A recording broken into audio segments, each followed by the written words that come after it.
नमस्कार दोस्तों, स्वागत है आपका सुनो कहानी विपुल के साथ में। आज हम आपको सुनाने जा रहे हैं श्री सुदर्शन जी की लिखी हुई कहानी साइकिल की सवारी। श्री सुदर्शन जी का जन्म सन 1895 में हुआ था। दोस्तों, आज तो मोटर गाड़ियों के चलते सड़क पर पैर रखने की जगह शेष नहीं रह गई है, लेकिन एक जमाना था जब दो पहियों वाली लोहे की इस सवारी को बड़े ही आश्चर्य की दृष्टि से देखा जाता था और साइकिल चलाना सीखना दुनिया का सबसे कठिन काम माना जाता था। जिस इंसान के पैरों के नीचे साइकिल, कलाई में घड़ी और कंधे पर ट्रांजिस्टर टंगा हो, वो आदमी दुनिया का सबसे खुशनसीब इंसान माना जाता था। तो आइए आज आपको सैर कराते हैं उसी दौर की। भगवान ही जानता है कि जब मैं किसी को साइकिल की सवारी करते या हारमोनियम बजाते देखता हूं, तब मुझे अपने ऊपर कैसी दया आती है। सोचता हूं, भगवान ने ये दोनों विद्याएं भी खूब बनाई हैं। एक से समय बचता है, दूसरी से समय कटता है। मगर तमाशा देखिए, हमारे प्रारब्ध में ये दोनों विद्याएं नहीं लिखी गई। ना साइकिल चला सकते हैं, ना बाजा ही बजा सकते हैं। पता नहीं कब से यह धारणा हमारे मन में बैठ गई है कि हम सब कुछ कर सकते हैं, मगर ये दोनों काम नहीं कर सकते। शायद 1932 की बात है कि बैठे बैठे ख्याल आया कि चलो साइकिल चलाना सीख ले। और इसकी शुरुआत यूं हुई कि हमारे लड़के ने चुपके से यह विद्या सीख ली और हमारे सामने से सवार होकर निकलने लगा। अब आपसे क्या कहें कि लज्जा और घृणा के कैसे कैसे ख्याल हमारे मन में उठे। सोचा, क्या हम ही जमाने भर में फिसड्डी रह गए हैं? सारी दुनिया साइकिल चलाती है, जरा जरा से लड़के चलाते हैं, मूर्ख और गवार चलाते हैं। हम तो पढ़े लिखे हैं, क्या हम ही ना चला सकेंगे? आखिर इसमें मुश्किल क्या है? कूद कर चढ़ गए और ताबड़तोड़ पाँव मारने लगे। और जब देखा कि कोई राह में खड़ा है तो टन टन करके घंटी बजा दी। ना हटा तो क्रोधपूर्ण आंखों से उसकी तरफ देखते हुए निकल गए। बस यही तो सारा गुर है इस लोहे की सवारी का। कुछ ही दिनों में सीख लेंगे। बस महाराज, हमने निश्चय कर लिया कि चाहे जो हो जाए परवाह नहीं। दूसरे दिन हमने अपने फटे पुराने कपड़े तलाश किए और उन्हें ले जाकर श्रीमती जी के सामने पटक दिया कि जरा इनकी मरम्मत कर दो। श्रीमती जी ने हमारी तरफ अचरज भरी दृष्टि से देखा और बोली, इन कपड़ों में अब जान ही कहाँ है कि मरम्मत करूं? इन्हें तो फेंक दिया था, आप कहाँ से उठा लाए? हमने मुस्कुराकर श्रीमती जी की तरफ देखा और कहा, तुम हर समय बहस ना किया करो। आखिर मैं इन्हें ढूंढ ढांड कर लाया हूं तो ऐसे ही तो नहीं उठा लाया। कृपा करके इनकी मरम्मत कर डालो। मगर श्रीमती जी बोली, पहले बताओ इनका बनेगा क्या? हम चाहते थे कि घर में किसी को कानो कान खबर ना हो और हम साइकिल सवार बन जाएं। और इसके बाद जब इसके पंडित हो जाएं, तब एक दिन जहांगीर के मकबरे को जाने का निश्चय करें। घर वालों को टांगे में बैठा दे और कहें, तुम चलो, हम दूसरे तांगे से आते हैं। जब वे चले जाएं तब साइकिल पर सवार होकर उनको रास्ते में मिले। हमें साइकिल पर सवार देखकर उन लोगों की क्या हालत होगी। हैरान हो जाएंगे, आंखें मलमल कर देखेंगे कि कहीं कोई और तो नहीं, परंतु हम गर्दन टेढ़ी करके दूसरी तरफ देखने लग जाएंगे, जैसे हमें कुछ मालूम ही नहीं, जैसे यह सवारी हमारे लिए साधारण बात है। मगर झक मारकर बताना पड़ा कि रोज रोज तांगे का खर्च मारे डालता है। साइकिल चलाना सीखेंगे। श्रीमती जी ने बच्चे को सुलाते हुए हमारी तरफ देखा और मुस्कुराकर बोली, मुझे तो आशा नहीं कि यह बेल आपसे मत्थे चढ़ सके। खैर, यत्न करके देख लीजिए। मगर इन कपड़ों से क्या बनेगा? हमने जरा रौब से कहा, आखिर साइकिल से एक दो बार गिरेंगे या नहीं? और गिरने से कपड़े फटेंगे या नहीं?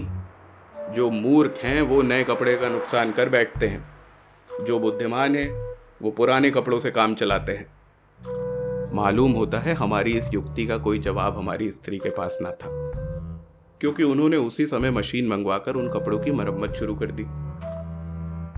हमने बाजार जाकर जंबक के 2 डब्बे खरीद लिए ताकि चोट लगते ही उसी समय इलाज किया जा सके। इसके बाद जाकर एक खुला मैदान तलाश किया ताकि दूसरे दिन से साइकिल सवारी का अभ्यास किया जा सके।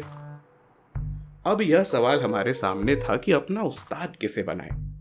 इसी उधेड़ बुन में बैठे थे कि तिवारी लक्ष्मी नारायण आ गए और बोले, क्यों भाई, हो जाए एक बाजी शतरंज की। हमने सिर हिलाकर जवाब दिया, नहीं साहब, आज तो जी नहीं चाहता। क्यों? यदि जीना चाहे तो क्या करें? यह कहते कहते हमारा गला भर आया। तिवारी जी का दिल पसीज गया। हमारे पास बैठकर बोले, भाई मामला क्या है? स्त्री से झगड़ा तो नहीं हो गया? हमने कहा, तिवारी भैया क्या कहे, सोचा था लाओ साइकिल की सवारी सीख ले, मगर अब कोई ऐसा आदमी दिखाई नहीं देता जो हमारी सहायता करे। बताओ, है कोई ऐसा आदमी तुम्हारे ख्याल में? तिवारी जी ने हमारी तरफ बेबसी की आंखों से ऐसे देखा मानो हमको कोई खजाना मिल रहा है और वे खाली हाथ रह जाते हैं। बोले, मेरी मानो तो यह रोग ना पालो, इस आयु में साइकिल पर चढ़ोगे, और यह भी कोई सवारियों की सवारी है कि डंडे पर उकड़ू बैठे और पांव चला रहे हैं। अजी लानत भेजो इस ख्याल पर, आओ एक बाजी खेलें।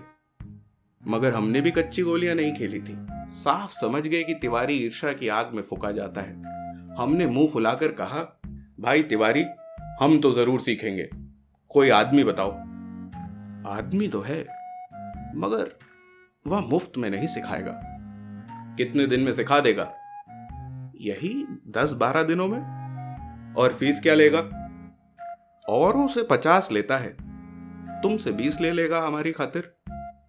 हमने सोचा 10 दिन सिखाएगा और 20 रुपए लेगा।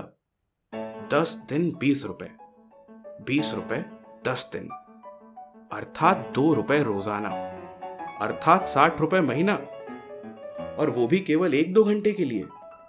ऐसी 3-4 ट्यूशन मिल जाएं तो 250-300 रुपए महीना हो जाएंगे। हमने तिवारी जी से तो इतना ही कहा, जाओ जाकर मामला तय कराओ। मगर जी में खुश हो रहे थे कि साइकिल चलाना सीख गए तो एक ट्रेनिंग स्कूल खोल देंगे और 300-400 रुपए मासिक कमाने लगेंगे। तिवारी जी गए तो हमने यह शुभ समाचार जाकर श्रीमती जी को सुना दिया कि कुछ दिनों में हम लोग ऐसा स्कूल खोलने वाले हैं जिसमें 300-400 रुपए मासिक आमदनी होगी। तुम्हारी इतनी आयु हो गई है मगर ओछापन ना गया। पहले आप तो सीख लो, फिर स्कूल खोलना। मैं तो समझती हूं कि तुम ही ना सीख पाओगे, दूसरों को सिखाना तो दूर की बात है। हमने बिगड़ कर कहा, यह बड़ी बुरी बात है कि हर काम में टोक देती हो। हमसे बड़े बड़े सीख रहे हैं तो क्या हम ना सीख सकेंगे? पहले तो शायद सीखते या ना सीखते, पर अब तुमने टोका है तो जरूर सीखेंगे।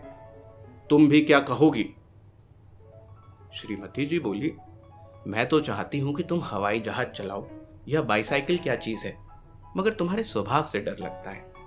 एक बार गिरोगे तो देख लेना, वहीं साइकिल फेंक फाक कर चले आओगे। इतने में तिवारी जी ने बाहर से आवाज दी। हमने जाकर देखा तो उस्ताद साहब खड़े थे। हमने शरीफ विद्यार्थी के समान श्रद्धा से हाथ जोड़कर प्रणाम किया और चुपचाप खड़े हो गए। तिवारी जी बोले, यह तो 20 पर मान ही नहीं रहे थे, बड़ी मुश्किल से मनाया है, पेश की लेंगे, कहते हैं पीछे कोई नहीं देता। अरे भाई, हम देंगे, दुनिया लाख बुरी है मगर फिर भी भले आदमियों से खाली नहीं है। यह बस चलाना सिखा दे, फिर देखें हम इनकी क्या क्या सेवा करते हैं। मगर उस्ताद साहब नहीं माने, बोले, फीस पहले लेंगे। हमने फीस के रुपए लाकर उस्ताद को भेंट कर दिए और कहा, उस्ताद कल सवेरे ही आ जाना, हम तैयार रहेंगे। इस काम के लिए कपड़े भी बनवा लिए हैं, अगर गिर पड़े तो चोट पर लगाने के लिए जंबक भी खरीद लिया है। आप सवेरे ही चले आए तो हरि नाम लेकर शुरू कर दें। उस्ताद जी ने हमें हर तरह से तसल्ली दी और चले गए। इतने में हमें याद आया कि एक बात कहना भूल गए। नंगे पांव भागे और उन्हें बाजार में जाकर पकड़ा। वे हैरान थे। हमने हाफते हाफते कहा, उस्ताद हम शहर के पास नहीं सीखेंगे, लॉरेंस बाग में जो मैदान है वहीं सीखेंगे। वहाँ एक तो भूमि नरम है, चोट कम लगेगी, दूसरा वहाँ कोई देखेगा नहीं। अब रात को आराम की नींद कहाँ। बार बार चौंकते थे और देखते थे कि कहीं सूरज तो नहीं निकल आया। सोते थे तो साइकिल के सपने आते थे। एक बार देखा कि साइकिल आप से आप हवा में चल रही है और लोग हमारी तरफ आंखें फाड़ फाड़ कर देख रहे हैं। जब आंखें खोली तो दिन निकल आया था। जल्दी से जाकर पुराने कपड़े पहन लिए, जंबक का डिब्बा हाथ में लिया और नौकर से साइकिल मंगवा ली। इसी समय उस्ताद साहब भी आ गए और हम भगवान का नाम लेकर लॉरेंस पार्क की ओर चले। लेकिन अभी घर से निकले ही थे कि एक बिल्ली रास्ता काट गई और एक लड़के ने छींक दिया।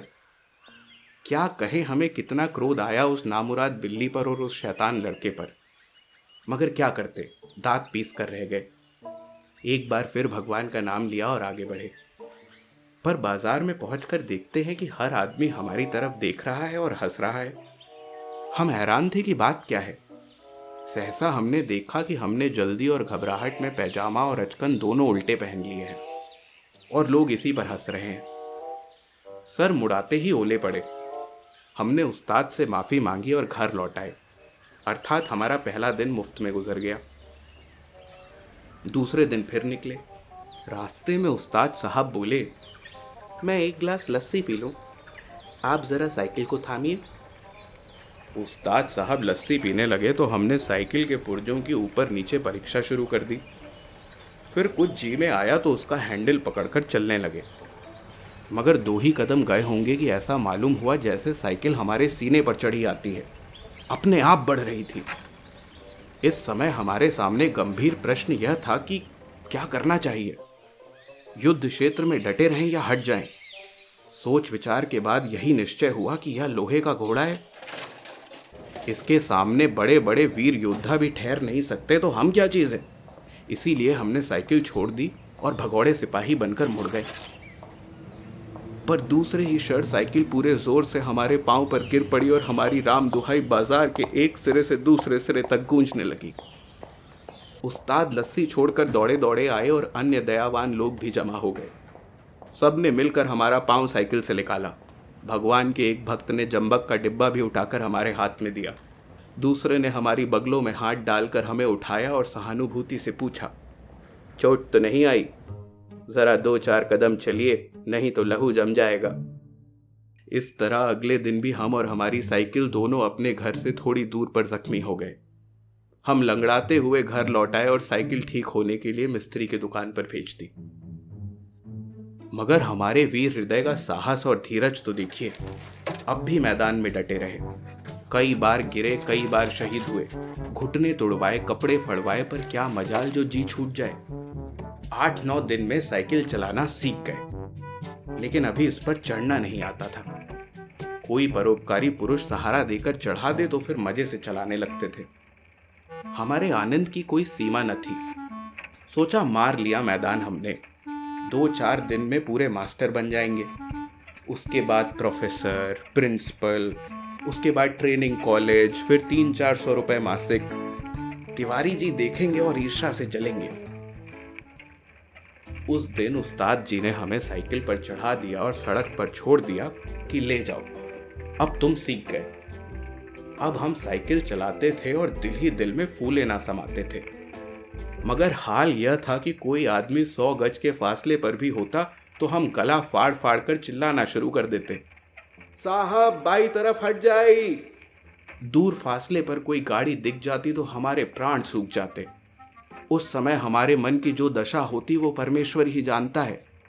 जब गाड़ी निकल जाती तब कहीं जाकर हमारी जान में जान आती। सहसा सामने से तिवारी जी आते हुए दिखे। हमने उन्हें दूर से ही अल्टीमेटम दे दिया कि तिवारी जी बाई तरफ हो जाओ, वरना साइकिल तुम्हारे ऊपर चढ़ा देंगे। तिवारी जी ने अपनी छोटी छोटी आंखों से हमारी तरफ देखा और मुस्कुरा कर कहा, जरा एक बात तो सुनते जाओ। हमने एक बार हैंडल की तरफ, दूसरी बार तिवारी जी की तरफ देखकर कहा, इस समय बात सुन सकते हैं क्या? देखते नहीं साइकिल पर सवार है। तिवारी जी बोले, तो क्या जो साइकिल पर चलते हैं वो किसी की बात नहीं सुनते? बड़ी जरूरी बात है, जरा उतर आओ। हमने लड़खड़ाती हुई साइकिल को संभालते हुए जवाब दिया, उतर जाएंगे तो चढ़ाएगा कौन? अभी चलाना सीखा है, चढ़ना नहीं सीखा। तिवारी जी चिल्लाते रह गए और हम आगे निकल गए। इतने में सामने से एक तांगा आता दिखाई दिया। हमने उसे भी दूर से ही डांट दिया, बाईं तरफ भाई, बाईं तरफ, अभी नए चलाने वाले हैं। तांगा बाईं तरफ हो गया। हम अपने रास्ते चले जा रहे थे। एकाएक पता नहीं घोड़ा भड़क उठा या तांगे वाले को शरारत सूझी, जो भी हो तांगा हमारे सामने आ गया। हमारे हाथ पांव फूल गए। जरा सा हैंडल घुमा देते तो हम दूसरी तरफ निकल जाते, मगर बुरा समय आता है तो बुद्धि पहले ही भ्रष्ट हो जाती है। उस समय हमें ख्याल ही नहीं आया कि हैंडल घुमाया भी जा सकता है। फिर क्या था, हम और हमारी साइकिल दोनों तांगे के नीचे आ गए और हम बेहोश हो गए। जब हम होश में आए तो अपने घर में थे और हमारी देह पर कितनी ही पट्टियां बंधी थी। हमें होश में देखकर श्रीमती जी ने कहा, अब क्या हाल है? मैं कहती थी ना, साइकिल चलाना ना सीखो। उस समय तो किसी की सुनते नहीं थे। हमने सोचा लाओ सारा इल्जाम तिवारी जी पर लगा दे और आप साफ बच जाएं। बोला, यह सब तिवारी जी की शरारत है। श्रीमती जी ने मुस्कुरा कर जवाब दिया, यह तो तुम उसको चकमा दो जो कुछ जानता ना हो। उस तांगे में मैं ही तो बच्चों को लेकर घूमने निकली थी कि चलो सैर भी कराएंगे और तुम्हें साइकिल चलाते भी दिखाएंगे। हमने निरुत्तर होकर आंखें बंद कर ली। उस दिन के बाद फिर कभी हमने साइकिल को हाथ न लगाया। धन्यवाद। मेरी और कहानियां सुनने के लिए फॉलो करें मेरा पॉडकास्ट सुनो कहानी विपुल के साथ।